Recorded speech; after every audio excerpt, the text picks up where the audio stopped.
All right, we got Anderson Silva, Tyron Woodley, and I don't know about you, but I'm a little excited for it. Why not? I love seeing a couple old guys from MMA go in there and scrap it out, prolong the freaking career a little bit. And it was supposed to be Chris Weidman in here against Anderson. I think that fight had a lot of attention. At least for me. I don't know about you, but I cared about that fight. I wanted to see Anderson get a little crack at redemption against Chris Weidman, but Weidman got hurt. He's out. In steps Woodley. Whole different fight. The way I look at it, this is a super fight. This is a super fight. This is the former middleweight champion versus the former welterweight champion, right? This is a super fight, and I'm sure it's going to be a great scrap. Last time we saw these guys, Anderson, it was last year against Chael Sonnen. Pretty lackluster fight, but that's Chael Sonnen. He's stepping right into the fire against that guy.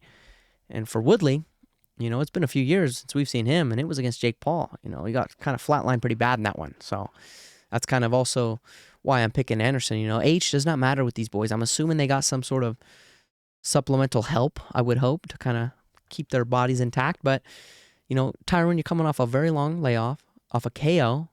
Anderson, you're coming in here off a confidence booster. You went against Chael Sonnen, and you were still alive. So you got a lot of confidence going into this one. And I think he'll get it done. Anderson's bigger, better technical boxer. He'll probably get this one done by decision, lackluster or not. I think he will get it done. And if and when he does, let's go ahead and call out Chris Weidman on that mic. I think you can get Chris Weidman, rebook that thing. That's the fight that has all the history. And I'll be tuning into that one as well. For this one, it's a super fight. I keep telling them, this is a super fight. Be excited. But, the big fight with Chris Weidman is next, So get through Tyron Woodley. Don't let him touch either one of these chins. And then you have a chance to punch a hole in Chris Weidman's chest for revenge.